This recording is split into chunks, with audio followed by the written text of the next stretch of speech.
Sonoma County, a dynamic county combining agriculture and industry, city and country, creating unique and varied challenges for its citizens.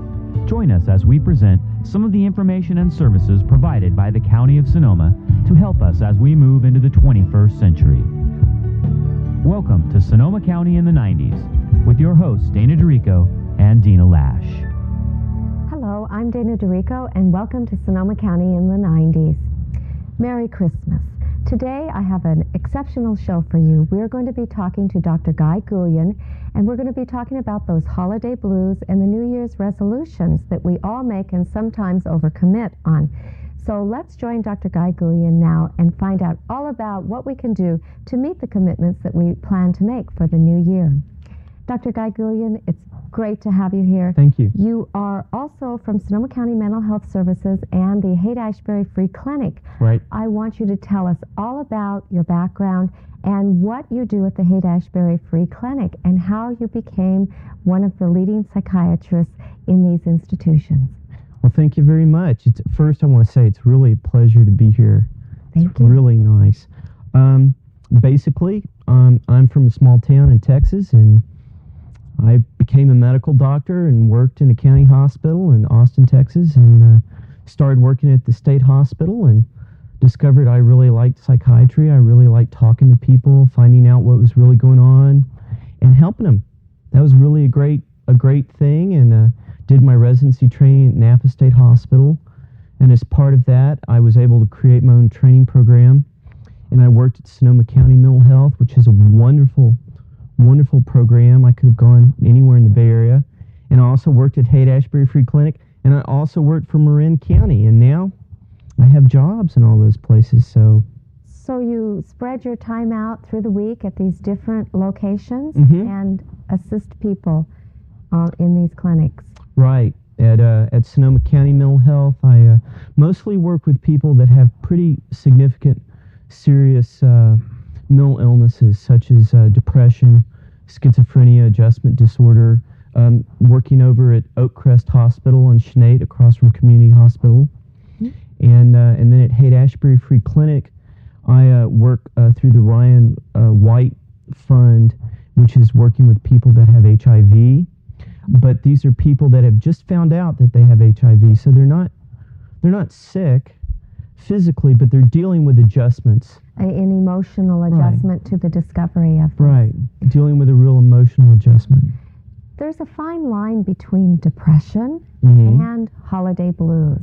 We were going to talk about the holiday blues, but I want you to define that for our viewers so we can understand better how we can recognize which one we are feeling during the holiday season. Okay, very important. Major depression is a very common thing. 10% of men in a lifetime will get it, up to 25% of women will get it. Major depression is when something has changed actually chemically in your central nervous system. But in order to have that, you need at least 2 weeks of fractured sleep, feelings of intense loss of pleasure in almost any activity.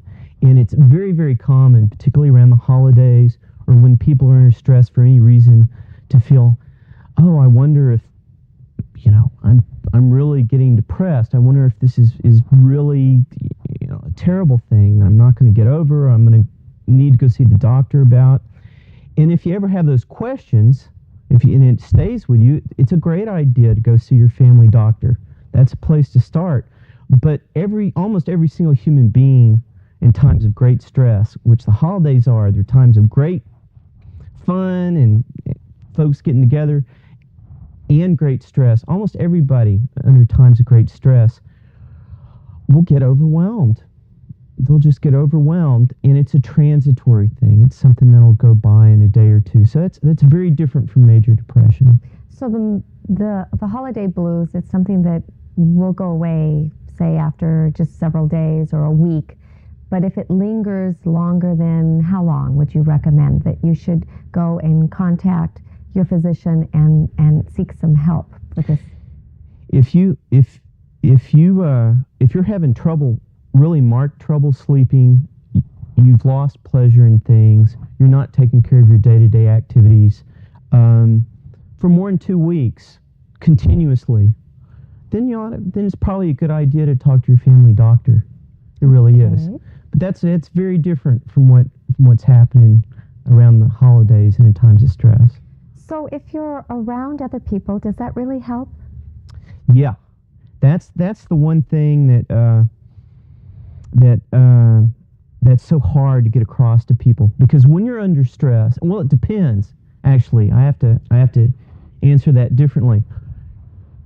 If you're isolated, if you're feeling lonely and down and depressed, and you're by yourself, and you don't feel like being around other people, then it really does help to get out there and just do it. Socialize. Anywhere. Almost anywhere. It needs to be someplace safe.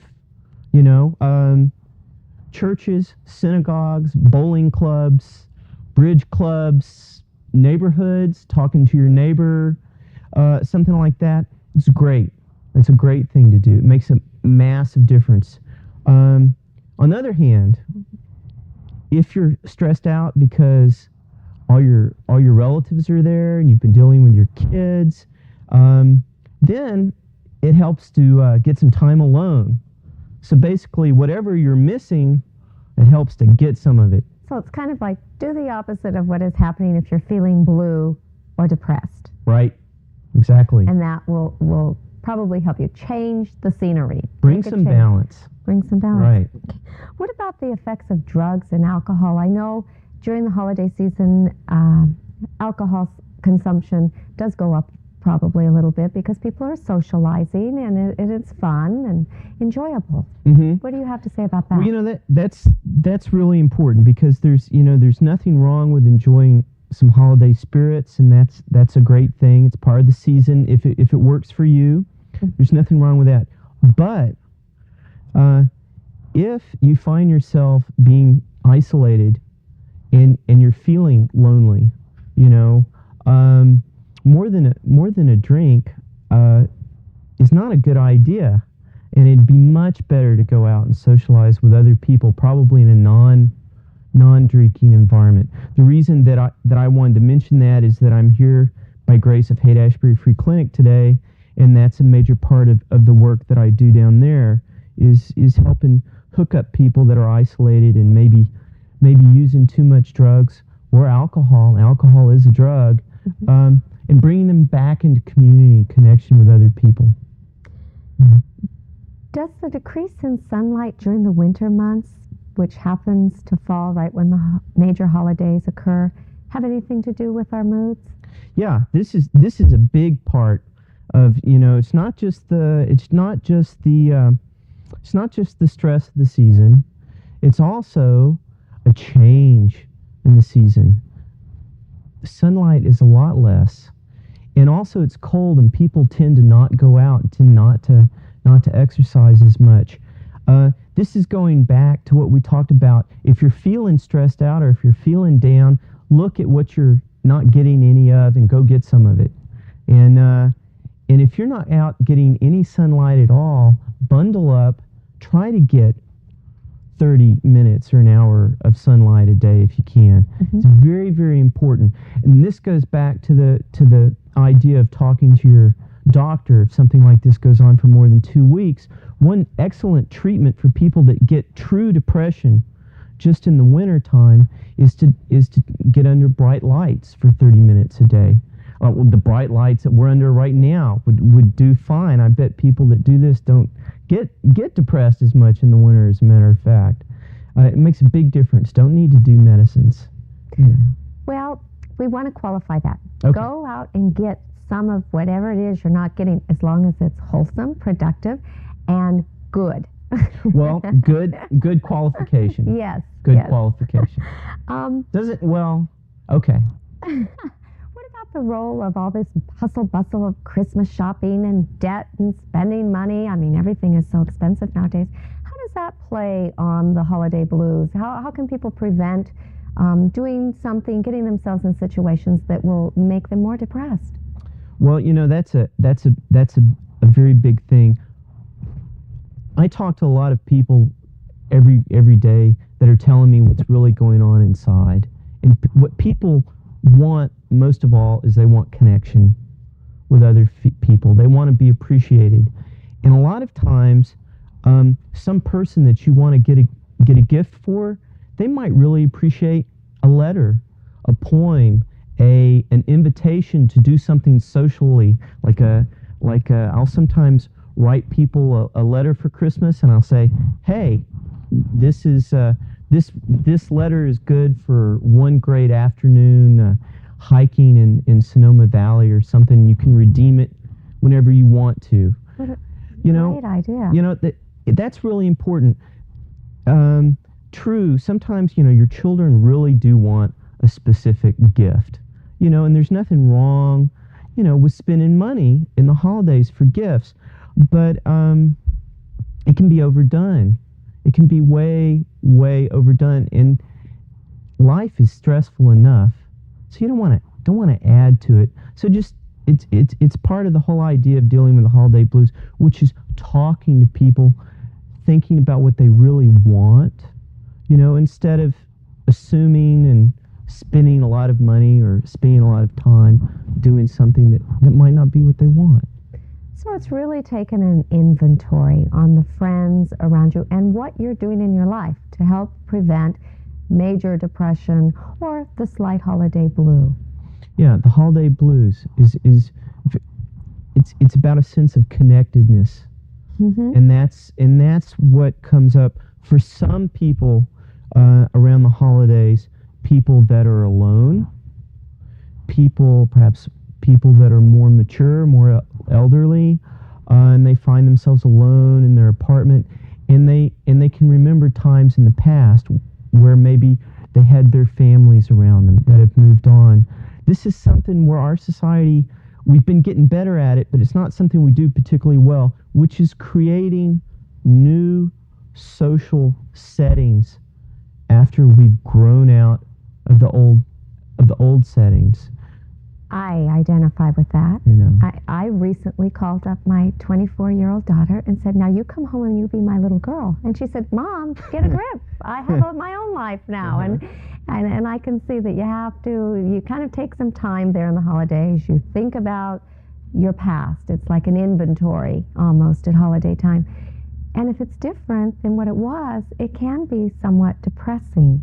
So maybe, what do you have to say about that? Do you have to take an inventory and take a self-recognition that things do change? How can you deal with that? How do you cope with that and struggle through that?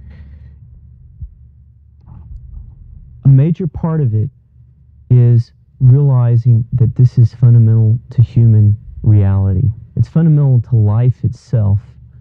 And when you can be talking to other people about your feelings, or just sharing time together, particularly if it's people that's in your same age group, everybody is having these same feelings, same experiences. It's a universal phenomenon.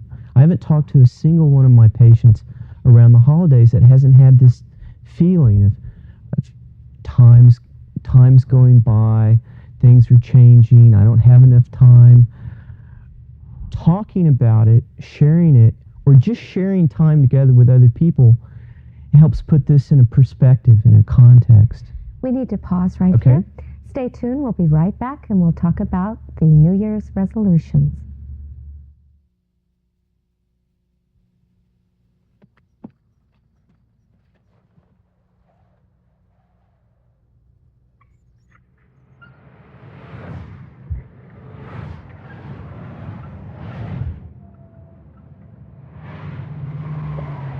Surprisingly, there's less chance your child will be hit by a speeding car than by skin cancer.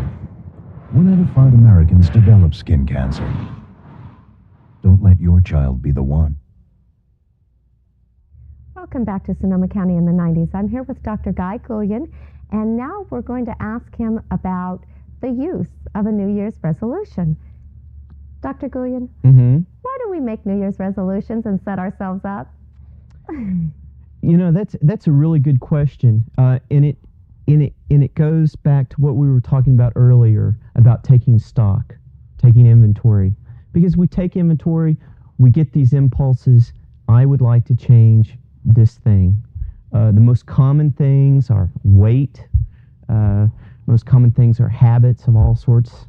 And it's a good thing to have to make these sort of resolutions sometimes, just to take an inventory and see what you want to do. The problem is that people will so frequently make these resolutions without placing them in the environment of their life. They'll say, like, I'm going to lose 20 pounds in a month.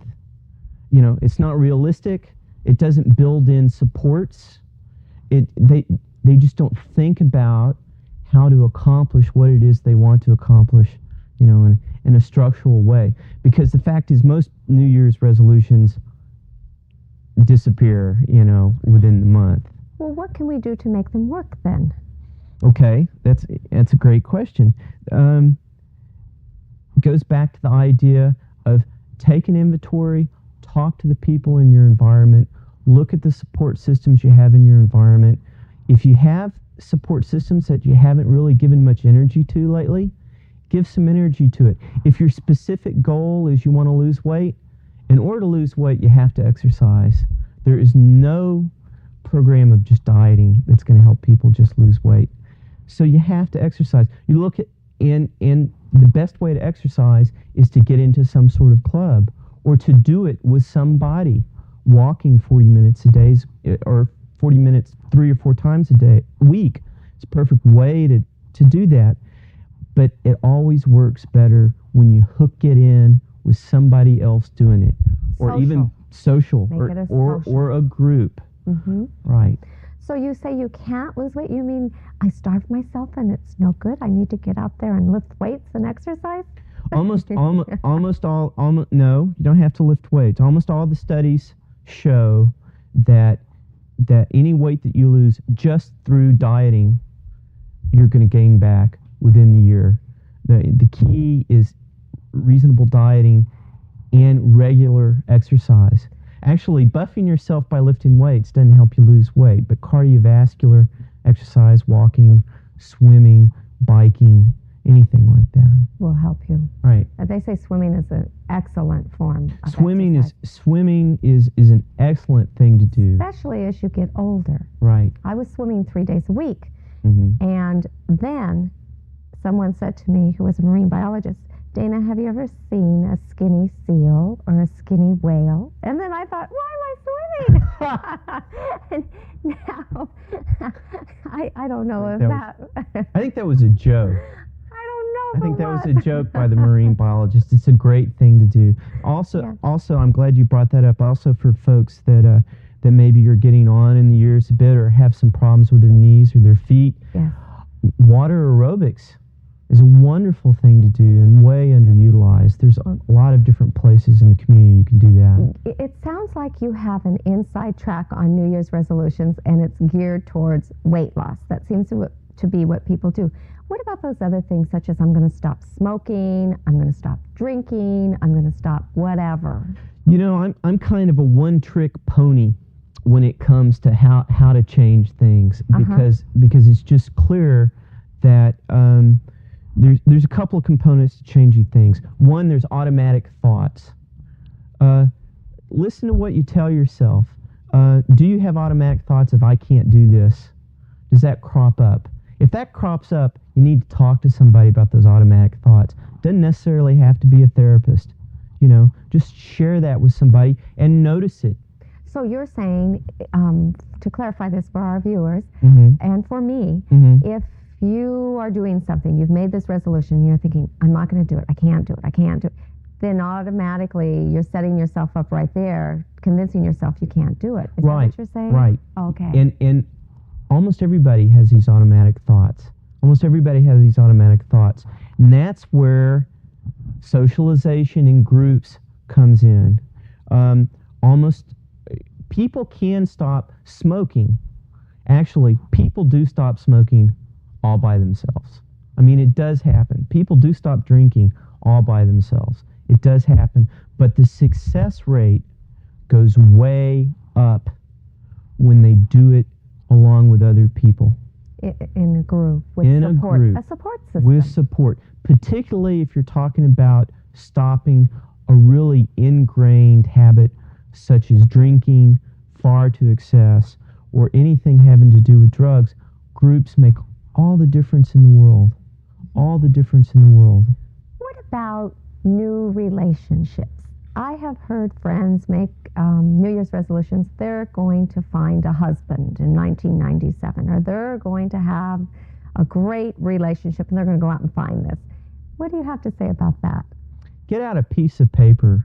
Whenever you're thinking about changing something, get out a piece of paper and write down what it is you're looking for in somebody, or what it is you're looking. Yeah, what qualities do you want to see in somebody? And also in the holiday times, this is a time for reflection. What qualities have you run across in the past that didn't work out so well for you? Getting things down on paper over a period of time and actually looking at it helps a whole lot. So you're suggesting get down the negative And the list, positive. along with the positive. I've Right. always heard you get the positive, and that's what. But also get the negative down so you don't repeat the mistake. Is that Right. the purpose? Right. Because a lot of times when people are looking to get in new relationships, particularly around the holidays, they seem to just happen. The relationship just happens. Maybe you meet at a party or something like that. And if you haven't made a list recently, or you haven't really reflected on it recently, it's really easy to repeat old patterns. Mm-hmm. You know? But if it's not there, you create it. Right. It's really easy to do that. Is there a good reason for the holiday blues? What is the significance of the mood? There's a great reason. We live in the 20th century. We're all hustle bustle. When I'm through here in Santa Rosa, I'm going to drive down to San Francisco. Busy, busy, busy. But for the vast amount of our time here on Earth as a species, winter was the time that you settled down, that you didn't need as much energy, that you did your rites for the coming spring, for making the farms flourish and things grow. And there probably is just a need in humans to lie fallow, to rest. And in a way, if we don't allow ourselves that time naturally, our bodies will just make us, if you will. And so the holiday blues could be a real signal. You're not taking enough time out for yourself, or you're not taking enough time out to exercise, or you're overdoing something, or it's just time to pause and to reflect, and maybe you don't have to be outgoing and making things happen all the time. Are you implying that there's a connection between the holiday blues and New Year's resolutions? I sort of heard that in your last statement. Definitely. They're related, and that's an excellent way to have them related. If you're going to make some New Year's resolutions, look at what just didn't work for you. Look at very specifically, very concretely. Resolutions work the best when they're specific, they're concrete, they involve steps, and they involve other people helping you to accomplish these steps. And a great thing to make resolutions about is something that you've just experienced. And you go, I don't want to do this. I don't want to do this next year. I would like to change this somehow. And it's great. And again, get things down on paper. Our memories play tricks. At least my memory plays tricks on me all the time. No, I think all of our memories sometimes play tricks on us. I've noticed that. Yeah. If someone is experiencing the depression, the severe depression, is there a phone number where someone can be reached at Sonoma County Community Hospital? Well, Or Mental Health Services, excuse me. The Sonoma County Mental Health has a 24-hour psychiatric emergency service. And what is that phone number? It's at 576-8181. And there's someone there 24 hours a day, and there's always a psychiatrist, a medical doctor that is a backup for that person that's there. And if people think that they're having feelings of depression, if they're feeling overwhelmed, it's fine to call that number. I want to go back to the fact, though. I want to clearly differentiate between major depression and the holiday blues. If you're feeling blue, the thing that's going to help the most is to reconnect or to put more energy into the connections that you already have going. Okay. And if you have major depression, you explain that. I want you to tell us a little story. We're getting close to the end of the show. Already? Yes, but I want you to tell us a little story. You were telling me before we were on the start of the program today. Tell us about that. Okay. One reason I'm very interested in New Year's resolutions is that I had an experience. When I was 16 years old, I was living in Denmark. I was on an exchange student program. And a friend of mine was living in Germany, and he came up to see me in Denmark. And we were going to go to hear King's College Choir do Handel's Messiah in England. Uh-huh. But we sold my clothes, my extra clothes, door to door in Denmark. And we didn't have enough money to make it to England, so we made it to Oslo, Norway, because we had to leave where we were at because my... So you were wandering. Right. We were wandering, and we found ourselves in Oslo, Norway on Christmas Eve. And we didn't have any money, and Oslo shut down. There was nowhere to go. We were wandering, just wandering around. And at midnight, quickly here. Okay, and at midnight, all the bells of the churches started to ring. Uh-huh. And I turned to my friend. I said, "Isn't this great? We can really experience the Christmas season, out here." And he said, "You're crazy." And he pushed me. It was just like a cartoon. I slid down the hill and crashed into a tree, and the snow fell off on my head. And I shook the snow off, and I looked up, and I saw a valley full of brightly colored flowers. And I remember the quote from the Bible: "Consider the lilies of the field. They toil not and they weave not. Yet verily I say unto thee, theirs is glory which was never Solomon's." It turned out it was a valley full of graveyards, and that was a habit that the Norwegians do every year. They put the brightly colored candles. So I made a resolution then and there that every holiday season I was going to spend at least a day out in the wilderness or out away from the hustle and bustle to experience life and to reflect. That's great. And I've kept that up, and it really helps. It helps you. Helps a lot. Thank you so much for being here today. I'm sorry to have to cut you short. Okay. But we're running out of time. Well, it's been great. And I'm going to have you back again to relate some other information for us. Okay. Thank you for joining us. I'm Dana Dorico, and this is Sonoma County in the 90s. I look forward to seeing you the next time.